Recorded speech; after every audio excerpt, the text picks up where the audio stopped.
देवाधिदेव महादेव आदि गुरु भगवान शंकर का अपमान किया दक्ष ने। जब ये प्रजापति पद में हुए तो सभा हुई, उस सभा में सब महान जन पधारे, भगवान श्री हरि नहीं आए। सभा में जब कोई बड़ा सम्माननीय पद या कोई बड़ा महापुरुष पधारे तो खड़ा हो जाना चाहिए हाथ जोड़कर, ऐसी मर्यादा है। सब खड़े हो गए, देवता, अग्नि, देवराज इंद्र और सब लोकपाल, सब। दो नहीं खड़े हुए, भगवान महादेव और ब्रह्मा जी। ब्रह्मा जी पर दृष्टि गई तो दक्ष ने हाथ जोड़कर प्रणाम किया, क्योंकि प्रजापतियों के परमपति परमेष्ठी पद पर विराजमान जगत के पिता हैं। जब दृष्टि महादेव जी पर गई तो उनको बड़ा गुस्सा आया कि हमारा दामाद है, पुत्र के समान है, पर उठकर ना तो अभ्यर्थना वंदना ही की, ना वचन से कुछ बोले, बस कड़ुआ ही कड़ुआ बोलते रहे। पीछे आपने प्रसंग में सुना। जब महादेव जी ने देखा बहुत इधर उधर दोनों तरफ से शाप हो रहा है, तो खिन्न होकर के चल दिए।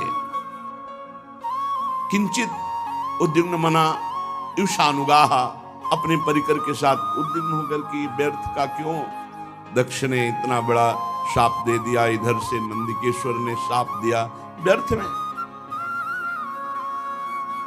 बहुत काल व्यतीत हो गया, वो भगवान शिव से बड़ा द्रोह करते दक्ष। यद्यपि उनकी लाडली सती जी भगवान शिव की अर्धांगिनी है, और भगवान शिव से द्रोह बढ़ता ही गया दक्ष के हृदय में।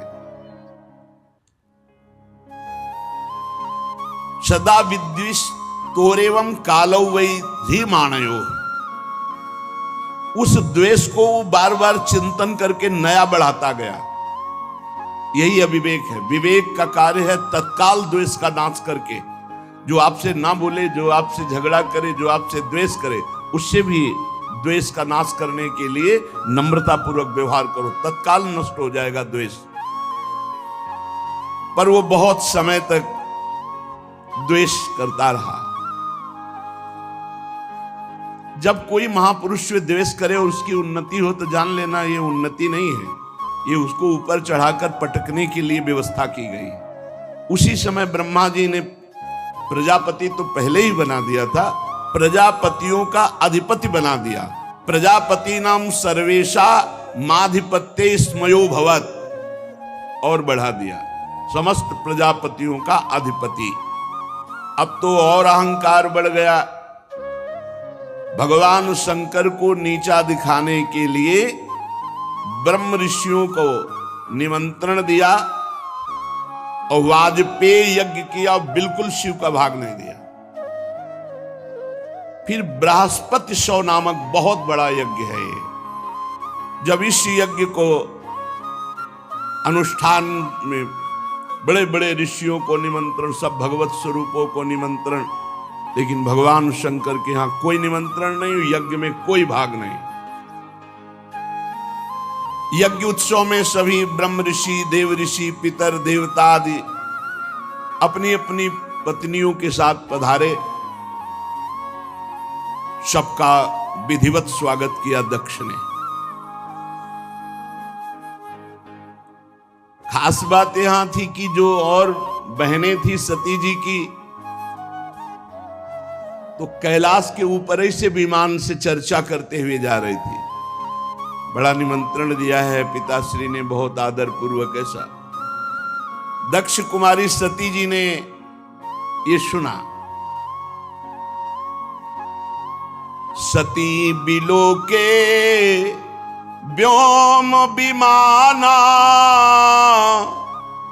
जात चले सुंदर विधि नाना।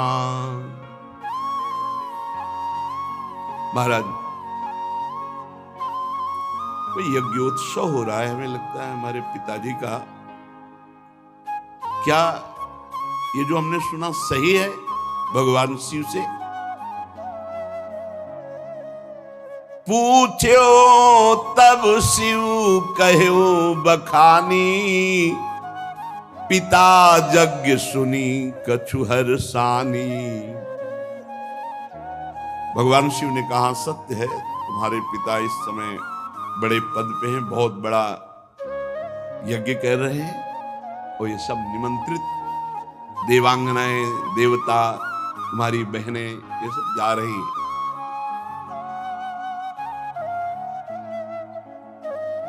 आप प्रभु मेरी भी इच्छा हो रही, मैं भी जाऊं। जो महेशु मोहिया यसु देही, कछु दिन जाई रहो मिसिए। यदि भगवान शिव की आज्ञा हो तो मैं भी उत्सव में सम्मिलित हो जाऊं, वहां जाके दर्शन करूं। पिता भवन उत्सव परम, जो प्रभु आयसु होई, तो मैं जाऊं कृपायतन, सादर देखन सोई। यदि स्वामी का करुणा में प्रभु का आदेश हो तो मेरे पिताजी के यहां बड़ा उत्सव हो रहा है, आपने ही अभी बताया, तो मैं जाऊं, उस उत्सव में सम्मिलित हो जाऊं।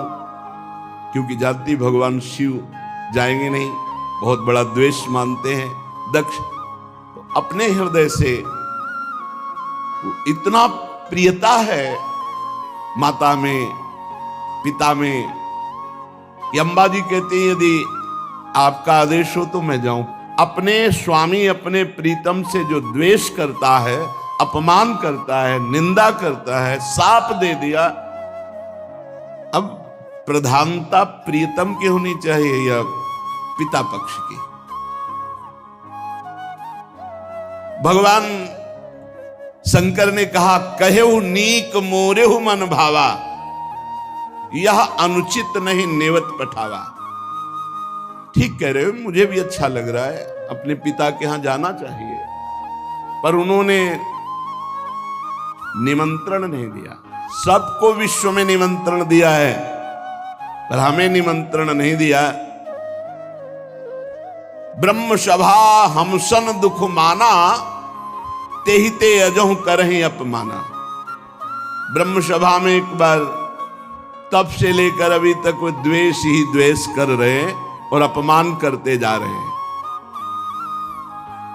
जो बिनु बोले जाहु भवानी, रही न सीलु स्नेहु न कानी।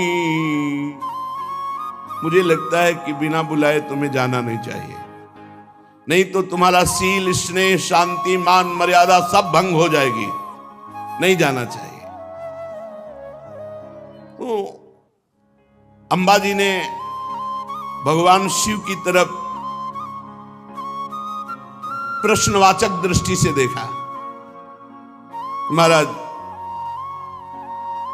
सारी बात तो आपकी ही है, यदि आप खड़े हो जाते तो मेरे पिता क्यों नाराज होते और ये समस्या ही ना बनती। भगवान शंकर ने कहा, त्वयोदितम शोभनमेव शोभने, अनाहुता अप्यभियन्ति बंधुषु।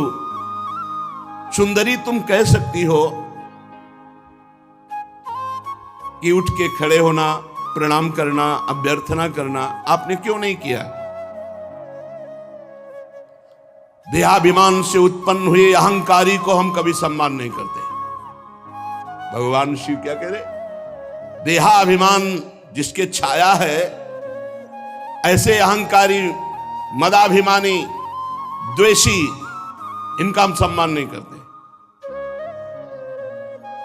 विद्या, तपस्या, धन, सुदृढ़ शरीर, जवान अवस्था और उच्च कुल, ये 6 सत्पुरुषों में तो गुण का काम करते हैं, पर यही अगर नीच स्वभाव वालों में आ जाएं तो अभिमान बढ़ा देते हैं और दोष का काम करते हैं। उनकी विवेक शक्ति नष्ट हो जाती है और वो महापुरुषों का भी अपमान कर देते हैं। इसी से जिन्हें तुम अपना बांधव समझ रही हो वो हमें शत्रु समझ रहे हैं। तुम्हें नहीं जाना चाहिए। बाण से बिंदने पर हृदय में उतना कष्ट नहीं होता जब प्रियजनों के द्वारा बाणी से हृदय भेद दिया जाता है। रात दिन वो बाणी वाले दुख देते रहते हैं, पीड़ा देते रहते हैं।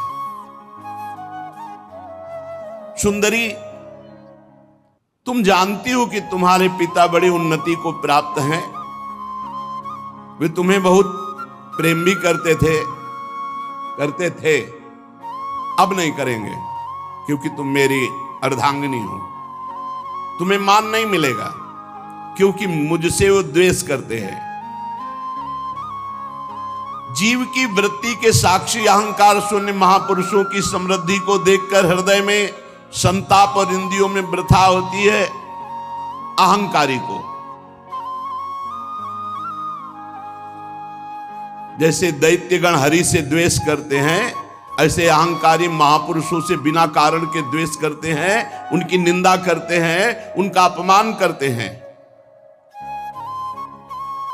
सुमध्य में सुंदरी ये सम्मुख जाना, नम्रता दिखाना, खड़े होना, प्रणाम करना, ये लोक व्यवहार है। तत्वज्ञानियों के द्वारा ये सब नहीं होता। तत्वज्ञानी बहुत अच्छे ढंग से लोक व्यवहार का निर्वाह करते हैं। क्या वो अंतर्दृष्टि से आत्मभाव में भगवान वासुदेव का ही नमन करते हैं, किसी दूसरे का नहीं। परम पुरुष वासुदेव को प्रणाम कर लिया, सबका प्रणाम हो गया। हम देहाभिमानियों का सम्मान नहीं करते। ना देह मानी ने, जो देह अभिमानी हैं ऐसों का सम्मान नहीं करते। पदाभिमानी, देहाभिमानी, इनका सम्मान नहीं करते। भगवत ऋषि जी ने भी कहा है, भूत भविष्य लोक 14 में भये होए हरि प्यारे, 300 व्यवहार हमारो अभिमानिन ते न्यारे।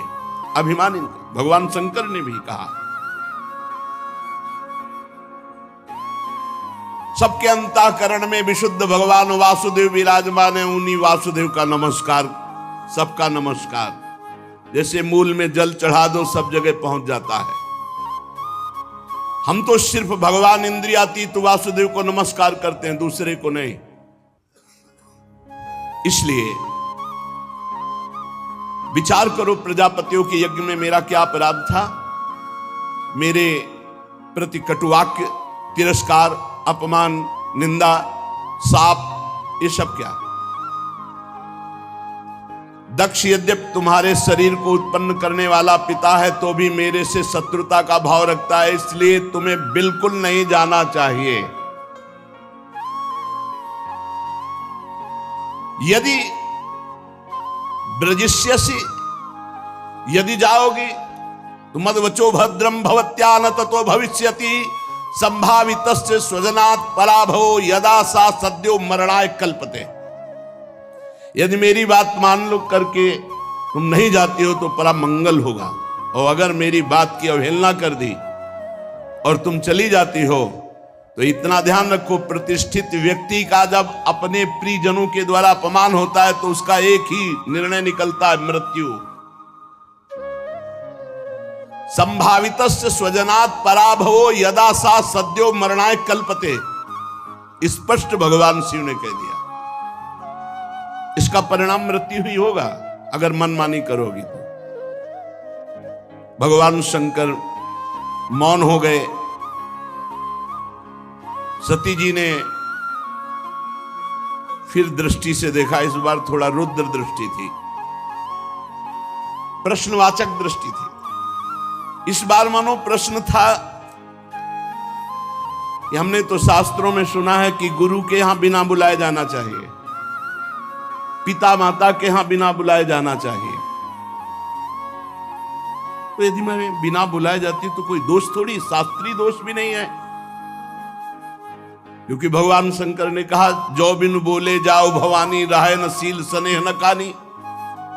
तो सती जी ने मानो प्रश्न किया कि क्या अपने पिता माता के पास बिना बुलाए जाना कोई दोष है? गुरु जी के यहां निमंत्रण न मिलने पर भी जाना चाहिए, यही मर्यादा है।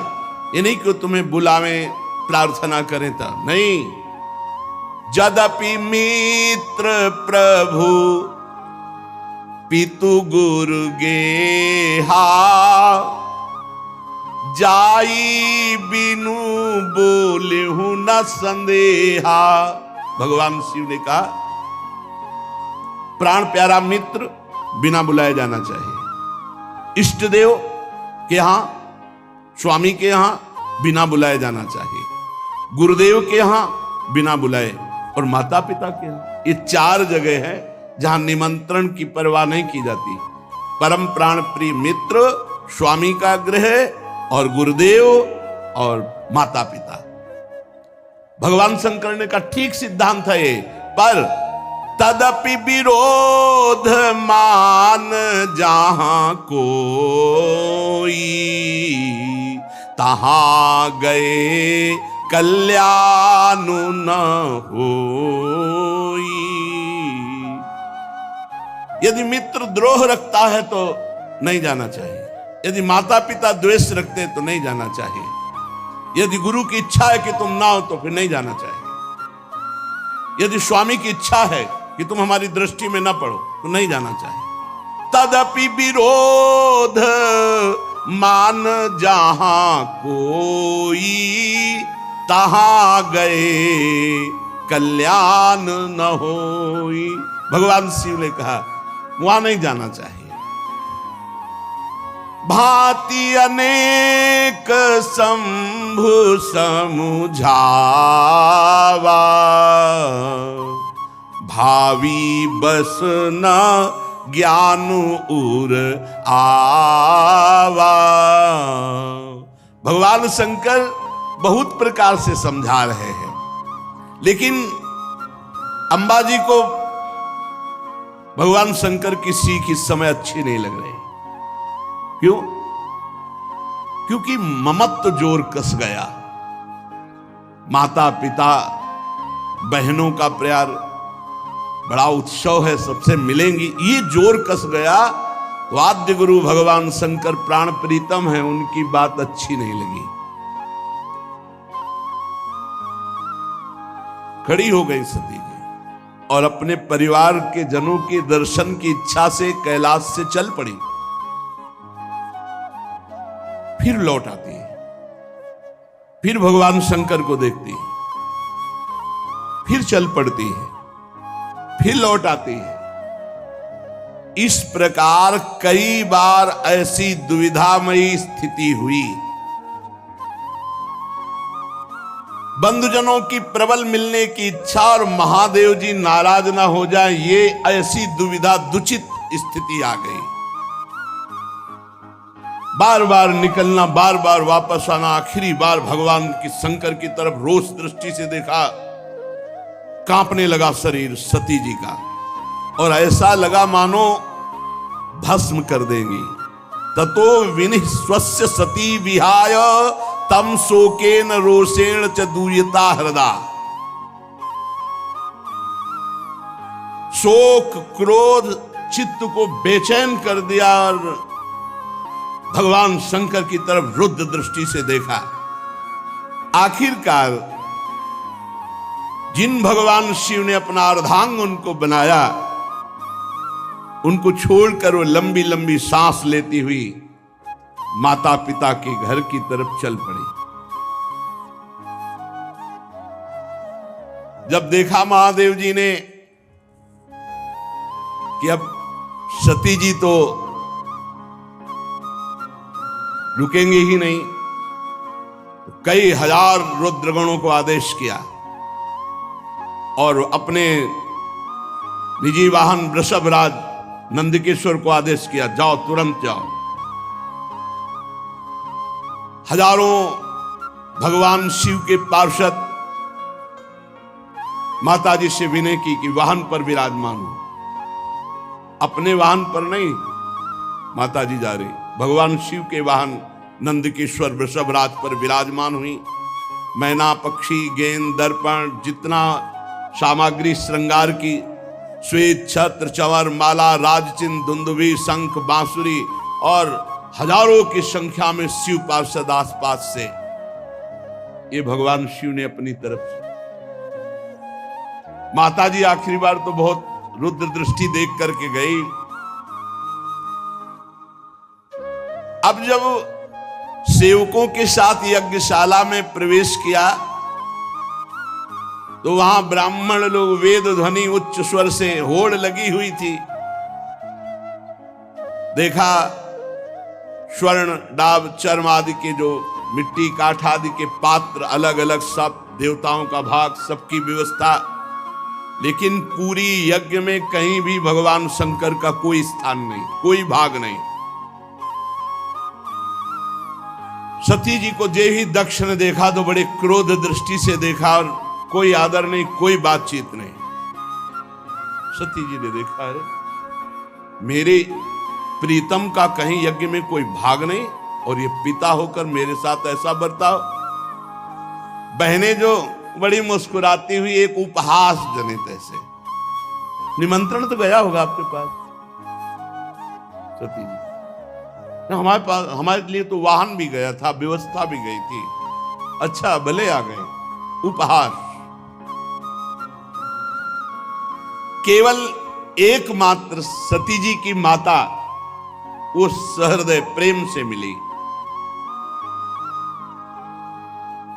सादर भले ही मिली एक माता, भगिनी मिली बहुत मुस्काता।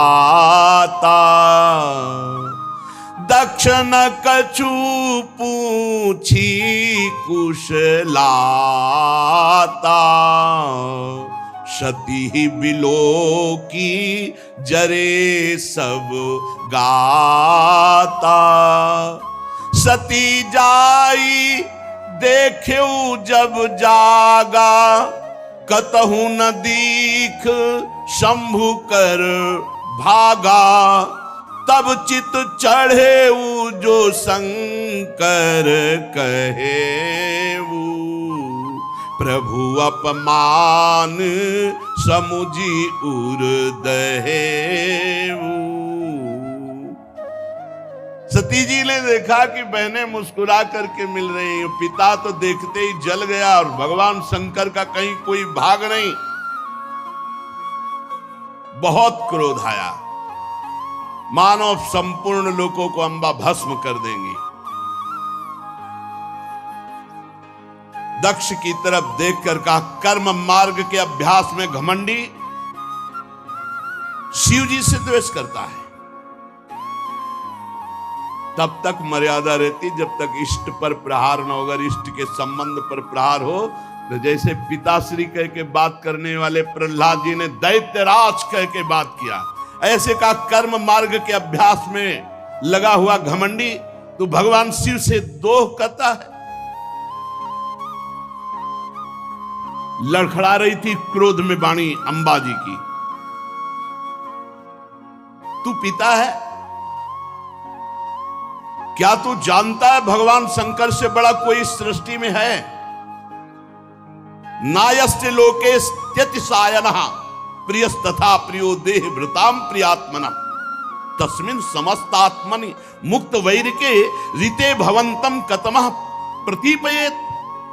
तू जानता है जिनका न कोई प्रिय है ना प्रिय है, सदैव अपने आत्म स्वरूप में निमग्न रहते हैं, उनसे वैर किया तूने। सर्व कारण परमेश्वर भगवान शिव से तेरे जैसा घमंडी और कौन हो सकता है जो वैर करे? ब्राह्मणों, तुम लोग दोष देख रहे हो फिर भी यज्ञ करा रहे हो। साधारण पुरुष ऐसा नहीं कर सकता। जिस यज्ञ में भगवान शिव का भाग नहीं दिया गया, अहंकार पूर्वक करता है, वो यज्ञ कैसा? इसका मतलब तुम सब दंड के भागी बनोगे। खेद है, महापुरुषों का अपराध जिस सभा में होता है और सभा सहती पूरी सभा को दंड भोगना पड़ता है, पूरी सभा को। जो दुष्ट मनुष्य स्वरूप इस शरीर को आत्मा मानता है और भगवान शिव से या महापुरुषों से द्रोह करता है, निंदा करता है, उसका सर्वनाश निश्चित होता है। महापुरुष नहीं करते कुछ, उनकी चेष्टा पर ध्यान भी नहीं देते, परंतु उनके चरणों की धूल उस महान अपराधी को भस्म कर देती, नष्ट कर देती है। महापुरुषों की निंदा जैसा जघन्य कार्य इन देहाभिमानी को ही शोभित होता है। शिव, ये दो अक्षर एक बार जिसकी मुख से निकल जाए तत्काल समस्त पापों का नाश करके परम पद प्रदान कर देते हैं। शिव, भगवान शंकर की आज्ञा का कोई उल्लंघन त्रिभुवन में कर सके? पवित्र कीर्ति मंगल में मेरे स्वामी शंकर से द्वेष करता है पिता, तू अमंगल रूप है, तेरा सर्वनाश निश्चित है।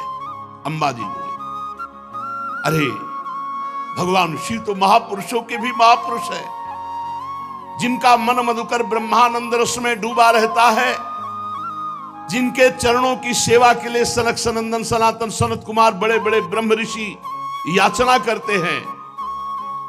उन विश्वबंधु विश्व आत्मा भगवान शिव से वैर तेरे जैसा अहंकारी ही कर सकता है। अरे भगवान शिव श्मशान भूमि की चिता को लगाते हैं, नरमुंडों की माला पहनते हैं, जटा बिखेरे भूत पिशाच साथ रखते हैं, पर उनके चरणों से गिरे हुए निर्माल्य को ब्रह्मा आदि बड़े बड़े देवता मस्तक पर धारण करते हैं। निरंकुश, धर्म मर्यादा विहीन, अय दक्ष, जब मेरे स्वामी ये कहेंगे आओ दक्षायणी, तो मैं सुन नहीं पाऊंगी, क्योंकि शरीर से तेरा संबंध है और तू मेरे प्रीतम से द्रोह करता है, निंदा करता है। जब अपने स्वामी की कोई निंदा करे तो शरीर में सामर्थ्य हो तो उसकी जबान काट ले, नहीं तो कान बंद करके निकल जाए। अंबाजी कह रहे, करुणों पिधाए निर्याद्यत कल्प ईशे धर्मा वितर श्रणभिर नभिरस्य माने छिंदात प्रसई रुसती मसतीम प्रभुश्चे जिभ्याम। या तो कान में अंगुली डाल करके सभा से निकल जाए और या उसकी जबान काट दे जो अपने इष्ट की, अपने स्वामी की निंदा कर रहा हो। बकवाद करने वाली अमंगल रूप दुष्ट जिह्वा को काट डाले। दोनों इस समय मैं नहीं कर सकती, ना कान में अंगुली डाल के यहां से जा सकती हूं और ना तेरी जबान काट सकती हूं, इसलिए मैं अपने प्राण तो दे सकती हूं। सती जी ने कहा, भगवान नीलकंठ शिव की निंदा करने वाले, तेरे से शरीर संबंध रखता है कि तू पिता कहलाता इस शरीर का। तो जैसे कोई भूल से गंदी वस्तु खा ली जाए तो उसे वमन किया जाता है, ऐसे भूल से मैं तेरे यहां पुत्री हुई हूं आकर, और तू मेरे प्रीतम का द्रोही है, इसलिए मैं इस शरीर को नहीं रखूंगी, क्योंकि शरीर तेरे से संबंध रखता है। महामुनि जिनके चरणों का आश्रय लेकर स्वरूप में रमण करते हैं, जो वेद निषेध से परे तत्व हैं, उन प्रभु शिव की अवहेलना। अरे अज्ञानी, तुझे पता नहीं मेरे प्रीतम शिव क्या है। पिताजी, यदि तू ये नहीं जानते हो कि भगवान शंकर परब्रह्म परमात्मा हैं, तो हमारा ऐश्वर्य भी तुम नहीं जान सकते हो। हमारा ऐश्वर्य सिर्फ आत्मज्ञानी महापुरुष जानते हैं, क्योंकि भगवान शिव सदैव वट वृक्ष के नीचे रहते हैं। चिता की राख, मुंडों की माला, चंद्रमा मस्तक पर, गंगा जी जटाओं पर, हर समय ध्यानस्थ या भगवत चर्चा परायण, कोई लौकिक सामग्री नहीं हो। जो झुका उसे विश्व बंदनी बना दिया, महाऐश्वर्य में बना दिया। सती जी कहती, पिताजी हमारा ऐश्वर्य अव्यक्त है, आत्मज्ञानी ब्रह्मबोध संपन्न महापुरुष हमारा ऐश्वर्य जान सकते हैं, तुम्हारे जैसे देहाभिमानी नहीं। ये यज्ञशालाओं में यज्ञान से तृप्त होकर प्राण पोषण करने वाले एक कर्मठी देवता या तुम्हारे जैसे यज्ञ करता मेरे स्वामी के वैभव को नहीं जान सकते। भगवान शंकर का अपराध करने वाले अपराधी आपके इस शरीर से उत्पन्न हुए निंदनीय देह को अब एक क्षण मुझे नहीं रखना। लज्जा आती ही मुझे इस शरीर पर कि मैं दक्ष पुत्री हूं। मेरे प्राण प्रीतम शिव का अपराध करने वाले, तुझे धिक्कार, और तेरी पुत्री कहलाने वाले शरीर को धिक्कार। अगर मैं वापस जाती हूं, भगवान शिव कहेंगे आओ दाक्षायणी, दक्ष पुत्री आओ, ये मैं नहीं सुन सकती। ये मैं नहीं सुन सकती कि भगवान शिव का अपमान करने वाले शरीर से हमारा संबंध है। उत्तर दिशा की तरफ मुख करके मौन होकर बैठ गई, आचमन किया, पीला वस्त्र ओढ़ा, आंख मूंद करके योग मार्ग में स्थित हुई। तत्काल आसन बांधकर प्राणायाम, प्राणवायु को नाभि चक्र का भेदन करते हुए उदान वायु को नाभि चक्र से ऊपर उठा करके अनिंदिता महामहिमामयी सती हृदय स्थित वायु को कंठ मार्ग से भ्रकुट के बीच में लाकर और सबके परम पूजनीय अपने प्राण प्रीतम भगवान शंकर का ध्यान, और ध्यान करते हुए अंदर से मांगा, बार बार मेरा जन्म हो और मेरे पति जगत गुरु भगवान शंकर हो। अंतिम समय ध्यान में यही मांगा कि बार बार मेरा जन्म हो और हर जन्म में हमारे पति जगत गुरु भगवान शंकर हो। बस भगवान शंकर के ध्यान में तन्मय होकर सब कुछ भुला दिया। यहां तक ये भूल गई कि मैं दक्ष पुत्री सती हूं। सब विस्मृत, केवल शिव। तुरंत आग लग गई, चरणों से लेकर पूरे शरीर में आग लग गई। भगवान शिव के चिंतन में तन्मय और अपने प्राण त्यागने की जे भी धारणा की तो योगाग्नि प्रकट हो गई अंबाजी के शरीर में। हाहाकार मच गया, पूरे शरीर में दिव्य आग। समस्त देवता जो यज्ञ में सब कोलाहल मच गया, भागे सब इधर उधर भागे कि अब तो आतंक हो जाएगा, अब तो सर्वनाश का खेल होगा। क्योंकि सती जी ने शरीर छोड़ दिया तो रुद्रगण कैसे किसी को चैन से रहने देंगे। जो बड़े बड़े याज्ञिक थे उन्होंने कहा, अरे ये दक्ष के दुर्व्यवहार से कुपित होकर देवादिदेव महादेव की प्रिया सती ने अपने शरीर को त्याग दिया। अरे देखो, सारे चराचर के जीव इस दक्ष प्रजापति की संतान है, फिर भी ये कैसा दुष्ट है। अपनी पुत्री शुद्ध हृदया सती का आदर नहीं किया, भगवान शिव का ऐसा निरादर किया कि उसने प्राण त्याग दिया। बड़ी सब बातें होने लगी। अरे कम से कम जब शरीर छोड़ रही थी उस समय शंकर द्रोही रोक देता, लेकिन इसने तो बात ही नहीं की। जेव ही ये सूचना, यज्ञ मंडप के बाहर शिव पार्षद खड़े थे, शिव पार्षदों को सूचना मिली, हाहाकार मचा हुआ, सती जी ने अपने शरीर में योगाग्नि प्रकट कर ली। अब तो उठा उठा करके पटकने लगे जितने भगवान शिव पार्षद थे, जो मिले पंडित यजमान, जो भयंकर रुद्र लीला। महाराज सर्व समर्थ भृगु जी ने देखा यज्ञ में तो विघ्न डाल दिया, तो उन्होंने अपहृतम रक्ष इस मंत्र का उच्चारण करके जय स्वाहा दक्षिणाग्नि में आहुति दी, तो रिभु नाम के महान बलवान देवता प्रकट हुए तत्काल मंत्र के बल से, और बड़े तेजों में ब्रह्म तेज से संपन्न। और उन्होंने जलती हुई लकड़ी जो मिला उठा उठा कर भगवान शंकर के गणों की पिटाई करके भगा दिया यज्ञ रक्षा गण भृगु जी के मंत्र से। उधर देवर्षि नारद जी भगवान शंकर शांत बैठे हुए थे। हर हर महादेव, नारायण नारायण नारायण। भगवान शंकर ने आंख बोले, प्रभु बड़ा मंगल हो गया, दक्ष ने आपका भाग नहीं दिया यज्ञ में और माता जी से बात भी नहीं की। आपकी निंदा, आपका अपमान ना सह सकने के कारण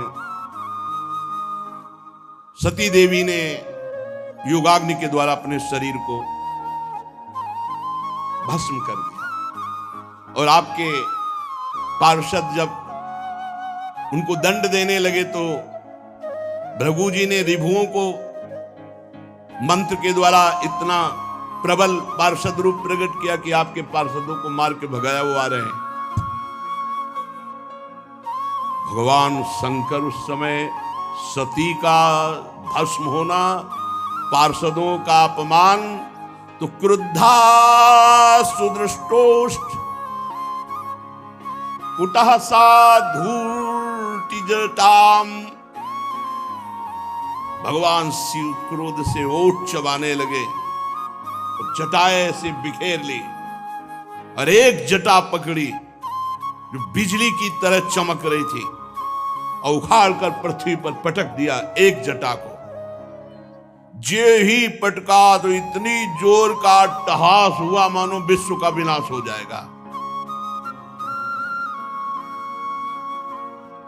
देखा, देखते देखते जमीन से आकाश को चीरते हुए इतना भयानक वीर, इतना शरीर विशाल था कि ऐसे देखो तो छाती स्वर्ग तक पहुंच चुकी थी।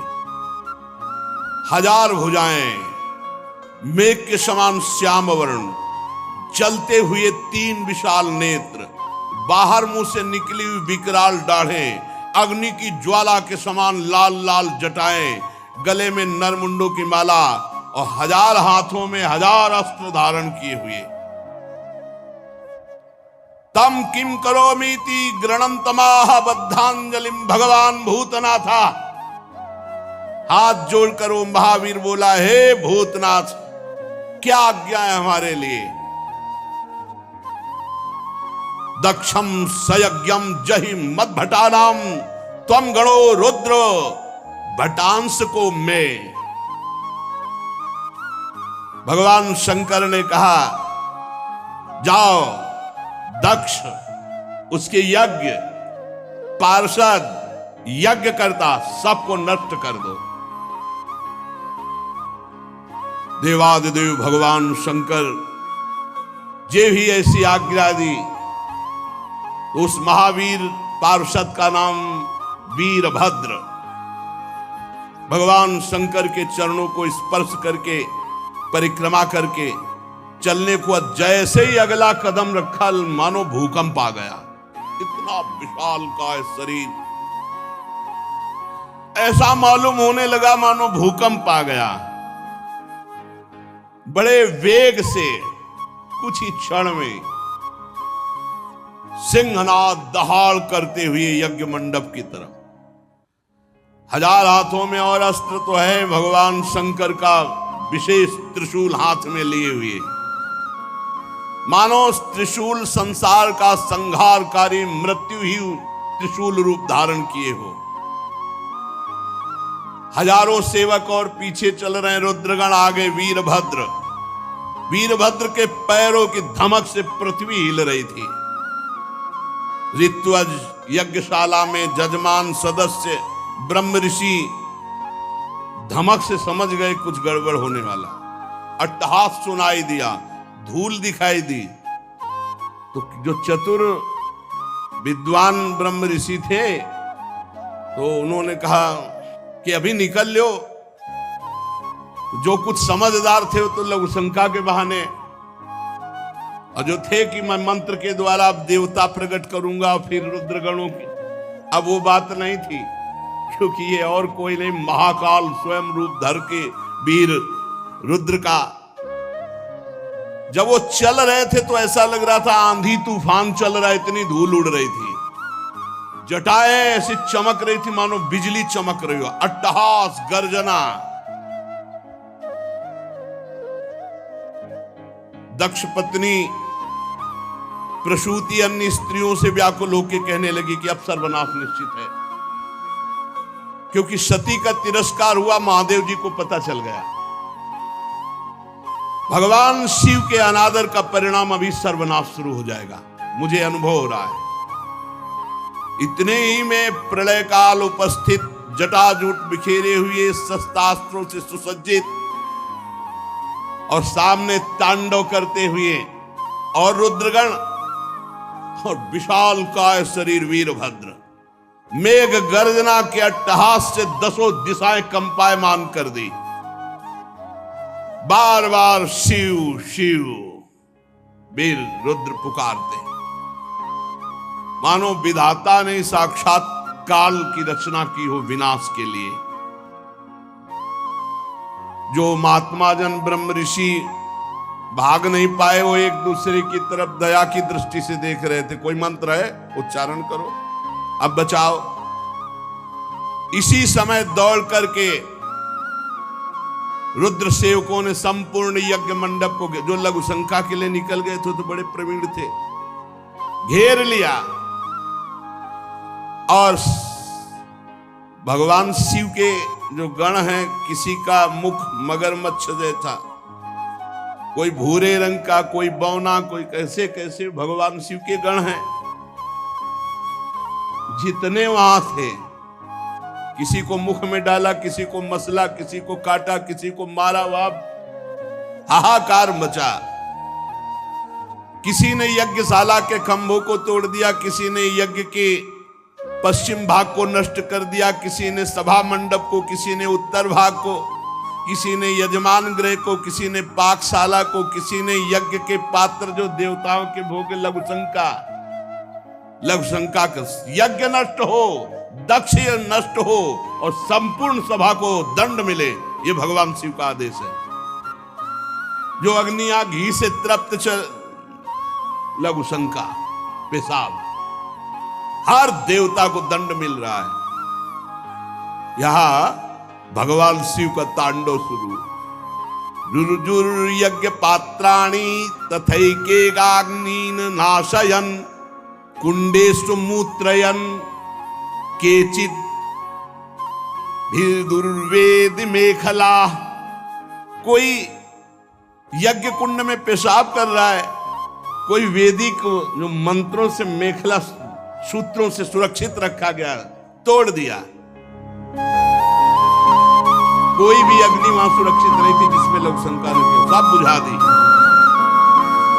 जो बड़े बड़े ऋषि शुरुआत लिए थे, पकड़ पकड़ के दाढ़ी मार पिटाई दक्ष। भगदड़ बन गई पूरी यज्ञशाला। जो देवता भागे उठा के पटक दिया। मणिमान जी ने भृगु जी को, जो देवता विभू प्रकट किए थे, बांध लिया, उठा के पटक दिया, छाती में धर करके चरण की दाढ़ी उठाई। चंडीस ने पूखा को, जब वो साप दे रहे थे ना, देखते तो हंस रहे थे, जब सती जी नाराज होके बोल रहे थे तब हंस रहे थे। तो चंडीस ने पहला घूंसा मारा कि 32 उनके बाहर निकल आए। जो पूषा देवता थे, नंदीश्वर ने भग देवता को पकड़ा, हो आंख दिखा दिखा के दोनों आंखें फोड़ दी। वीरभद्र ने प्रजापति दक्ष को ऐसे जैसे बाज अपने पंजे में पकड़ लेता छोटे पक्षी को, ऐसे दक्ष प्रजापति को पकड़ा। भगवान शंकर के रुद्रों की जो सेना थी, भयंकर लीला शुरू हुई। बड़े बड़े देवता गिरा के मार पत्थर कर रहे हैं। जितने ऋत्वा सदस्य देवता जितने आए हुए निमंत्रण में थे, कोई ऐसा नहीं जिसको पीटा ना हो, जिसके अंग भंग ना हो गए। भगदड़ मच गई पूरी, किसी को भागने नहीं, आसपास से घेरे गए। भृगु जी शुरुआ हाथ में लिए थे। वीरभद्र का बड़ी लंबी दाढ़ी जो प्रजापति ऐसे मुझ ऐठे हुए सब बैठे थे, महादेव जी के पार्षदों ने मुझ उखाड़ दी, दाढ़ी उखाड़ दी, दांत तोड़ दिए, आंख तोड़ दिए। भारी देवादिदेव महादेव जी के पार्षद इस समय न कोई मंत्र काम कर रहा है, ब्रह्म ऋषियों का न साप काम कर रहा है कि जाओ कुछ नहीं, जल लिए रहो हाथ में, कुछ नहीं। ये शिव प्रताप है।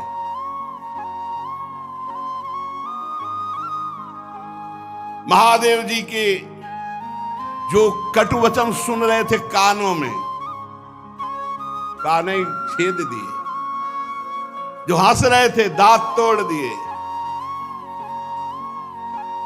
वीरभद्र उठा के पटक दिया दक्ष को, छाती पे घुटना रखा और मंत्रों से इतना सुदृढ़ यजमान को कर दिया गया था कि काल भी नहीं मार सकता अस्त्र के द्वारा। अब एक विशेष तलवार से उन्होंने, लेकिन खरोच भी नहीं लगी दक्ष के गले में।